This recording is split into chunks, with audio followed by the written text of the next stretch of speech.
At balikan naman natin muli si Ramil Marianito ng PIA Bicol ukol sa sitwasyon ngayon sa Bicol Region. Ramil? Agad na nagpatawag ng pagpupulong ngayong araw ang Regional Disaster Risk Reduction and Management Council or RDRMC sa Bicol sa pangunguna ni OCD5 Regional Director Claudio Yucot para sa assessment sa pinsalang dulot ng Bagyong Opong sa Kabikulan. Dumalo sa online Zoom meeting ng RDRRMC ang mga gobernador ng iba't ibang lalawigan sa rehiyon, mga regional directors ng line agencies tulad ng DSWD at DOH, mga uniform personnel at iba pang kaugnay na ahensya.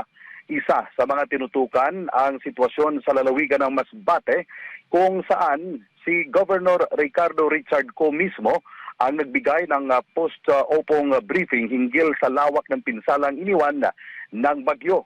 Sa pinakahuling ulat ng PDRRMC Masbate, halos buong lalawigan ng apektado ng kalamidad kaya't nanawagan ang mga opisyal dito ng kaukulang tulong para sa agarang pagbangon ng probinsya.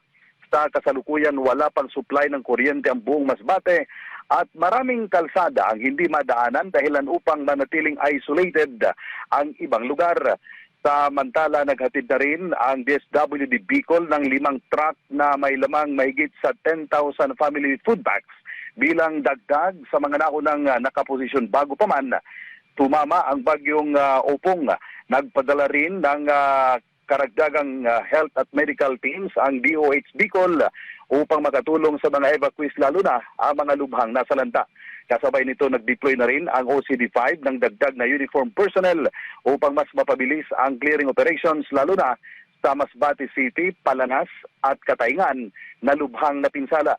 Sa kabilang dako, ilang mga organisasyon na rin ang nagpahayag ng kanilang kahandaan na magpadala ng tulong sa lalawigan ng Masbate.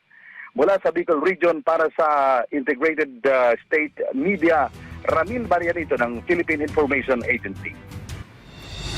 Maraming salamat, Ramil Marianito ng PIA Bicol.